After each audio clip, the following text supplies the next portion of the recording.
അത് കഴിഞ്ഞ് ഒരു ദിവസം ഞാൻ അമ്മേനെ വിളിച്ചു. അമ്മേനെ ഫോൺ വിളിച്ചുകൊണ്ടിരുന്ന് കഴിഞ്ഞപ്പോൾ എൻ്റെ മൂത്ത മോന്, അവന് 11 വയസ്സാണ്. മൂത്ത മോൻ ഉണ്ടായപ്പോൾ തന്നെ അവൻ്റെ സ്പൈനൽ കോഡിൻ്റെ മേളിൽ ഒരു സിസ്റ്റ് ഉണ്ട്. അവന് ഫിസിക്കലി അവൻ ഓക്കെയാണ്, പക്ഷേ അവൻ്റെ കൈയും കൊണ്ട് ചെയ്യുന്ന മൂമെൻറ്റ്സിനൊക്കെ ചെറിയ പ്രശ്നമുണ്ട്, എഴുതാൻ ചെറിയ ബുദ്ധിമുട്ടുണ്ട്, അവൻ്റെ ഫൈൻ മൂമെൻറ്റ്സിനെല്ലാം പ്രശ്നമാണ്. അപ്പോൾ ഞാൻ പറഞ്ഞു, അവനിങ്ങനെ കൈ വല്ലാണ്ട് സ്ട്രെച്ച് ചെയ്യുന്നത് കാണുമ്പോൾ, കൈയുടെ അസ്വസ്ഥത കാണുമ്പോൾ എനിക്ക് വല്ലാത്ത വിഷമമായിരുന്നു. അപ്പോൾ ഞാൻ അമ്മയുടെ അടുത്ത് പറഞ്ഞു, അമ്മ അവന് വേണ്ടി പ്രാർത്ഥിക്കണം,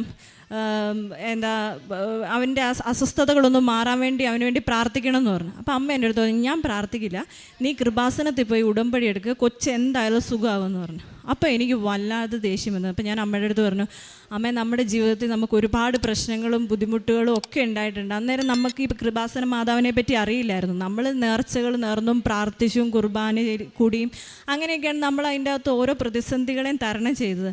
അപ്പോൾ അമ്മ എന്തിനാ ഈ പ്രതിസന്ധി വരുമ്പം അല്ലെ വിഷമങ്ങൾ വരുമ്പോൾ അത്ഭുതങ്ങളുടെ പുറകെ പോകുന്നത്?